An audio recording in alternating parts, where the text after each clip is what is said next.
आप सभी को मेरा नमस्कार। कल 13 तारीख को चौथे चरण का मतदान है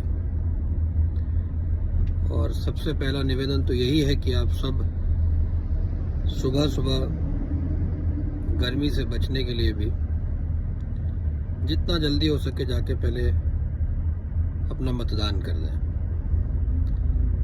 मतदान अवश्य और अवश्य सिर्फ आदरणीय प्रधानमंत्री जी नरेंद्र मोदी जी के लिए करें और इसलिए कमल का बटन दबाएं। आपका प्रत्याशी जो भी है, पर आपका वोट और आपकी ताकत दोनों आप नरेंद्र मोदी जी को दे रहे हैं। इसके साथ साथ कुछ और भी बातें कह देना चाहता हूँ। पढ़ तो आप सभी रहे होंगे, पर मुझे ऐसा लगता है कि मुझे बातें कहनी चाहिए। 2 दिन पहले दिल्ली के भ्रष्ट सीएम अरविंद केजरीवाल को बेल मिल जाती है। असल में वो बेल क्या, बिन मांगे बेल है वो। कुछ लोग उसको पैरोल का भी नाम दे रहे हैं, क्योंकि उसके बाद उनको तुरंत जाके सरेंडर करना है और जेल में जाना है वापस। पर सच तो ये है कि ऐसे स्थितियों में जहां पे चुनाव प्रचार की बात आती हो, तो इससे पहले सुप्रीम कोर्ट ने, हाई कोर्ट्स ने मांगने पर भी राजनीतिक लोगों को बेल नहीं दी है। जैसे उदाहरण है, और ऐसे उदाहरण बहुत सारे हैं। अगर आप सर्च करेंगे गूगल पे तो आंध्र प्रदेश के सीएम जैसे व्यक्ति के साथ साथ चौटाला और अन्य ऐसे बहुत सारे केसेस हैं जो आपको मिलेंगे, जहां पर बेल मांगने पर भी कोर्ट ने चुनाव प्रचार के लिए बेल नहीं दी थी। पर केजरीवाल को बेल दे दी बिन मांगे, जबकि केजरीवाल के केस में कोर्ट ने माना है कि इतने साक्ष्य हैं कि उनको जेल में ही रहना चाहिए, और कहा कि वो सोच भी नहीं सकते कि केजरीवाल को बाहर जाने दें।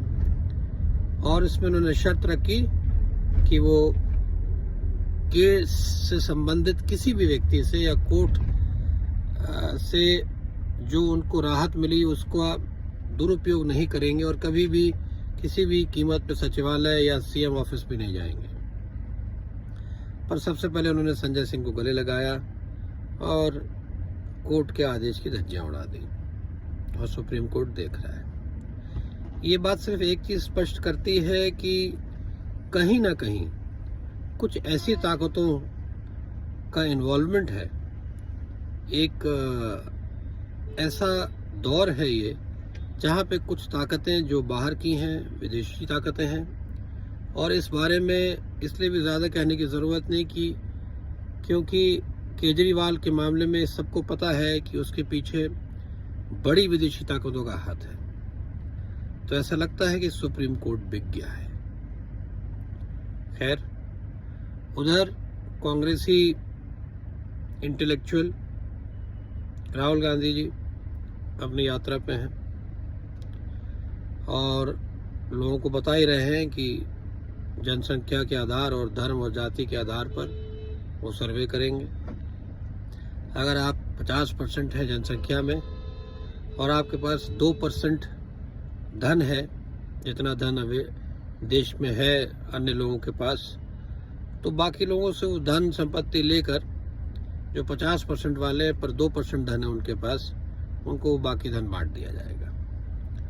तो मैं उन लोगों से भी कुछ कहना चाहता हूँ जो आराम तलबी में बहुत रिलैक्स रहते हैं, जो तथाकथित एलीट हैं, जिनके व्यापार बिजनेस बहुत अच्छे हैं और जिनको लगता है कि उनके वोट ना देने से वैसे भी कोई फर्क नहीं पड़ता, और वो अपनी शान के खिलाफ समझते हैं इस बात को कि वो जाके वोट दें।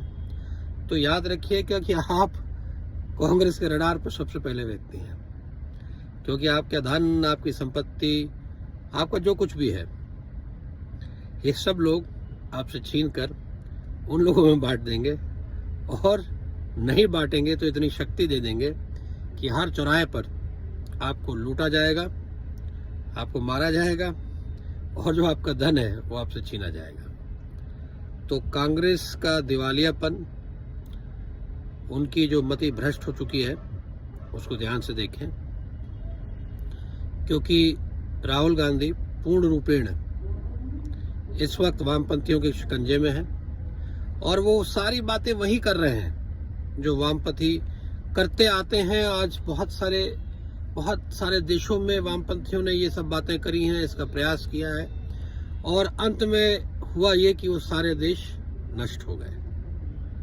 राहुल गांधी और कांग्रेस के लिए देश का नष्ट होना महत्वपूर्ण नहीं है, उनकी सत्ता होना महत्वपूर्ण है। और उनके साथ जितने लोग हैं, जिसका नाम इंडी गठबंधन है, वो कितने बड़े डकैत हैं, कितने बड़े चोर हैं, वो क्या करना चाहते हैं, इस बारे में मुझे क्या कहने की जरूरत है।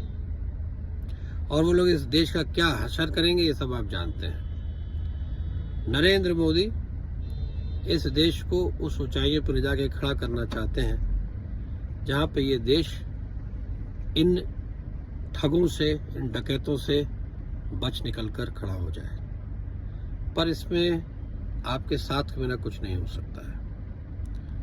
बहुत कुछ घटित हो रहा है, धर्मांतरण हो रहे हैं पूरे देश में, सारे प्रदेशों में, और वो रुक नहीं रहे हैं क्योंकि कानून सख्त नहीं है हमारे पास।